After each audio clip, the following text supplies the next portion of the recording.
नमस्कार मु पूजा आपण मानक स्वागत करुछि ओडिसा रे ताजा खबर को चलत नजर पकाई नवा किछटा खबर उपरे। बदलिबो पाग तातिरु आश्वस्ति देव कालबैशाखी आसंता 24 घंटा मध्यरे तापमात्रा 2 रु 3 डिग्री ह्रास नहीं पूर्वानुमान करिछि पाणीपाग केन्द्र।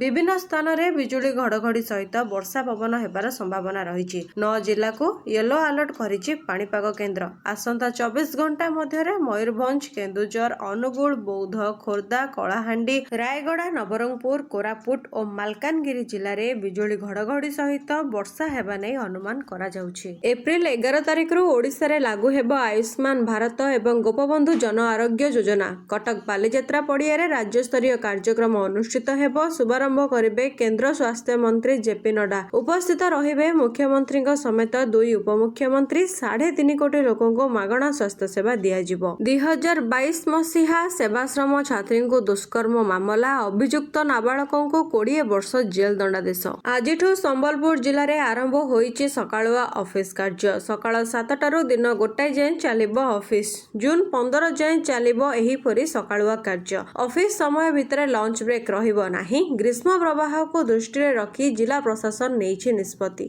एसटीएफ हातरे जाल नोट रैकेट। टिटलागढ़ रे 50,000 टंकार 500 टंकिया जाल नोट गुरुवार जबत होईछि। जाल नोट रैकेट ठाब हेबा सह घटना रे 2 जन गिरफ होइछन्ते। टिटलागढ़रू एही 2 अभियुक्तों को गिरफ करिछि क्राइम ब्रांच एसटीएफ टीम। गिरफ 2 जन हेले मोहम्मद सबीर और नेत्र राउत। हाई क्वालिटी जाल नोट छापुथिबा नेई एसटीएफ टीम खोलताड़ करुछि। अंतरराज्य लिंक संदेह करी अधिक तदंत जारी रखिछि। एने एसटीएफ डीआईजी पिनाक मिश्र प्रेसमिट करी सूचना दैछन्ति। 2 दिनिया गस्तरे मुख्यमंत्री मोहन चरण माझी आज सकाळे हेलिकॉप्टर जोगे आसी केन्दुझर पुलिस पड़िया रे 9:30 समय अवतरण करिसंती। 39तम जातीय सब जूनियर हैंडबॉल प्रतियोगिता रे योगदान करी मोहन चरण माझी उत्साहित करिसंती समस्त खेलाड़ी को।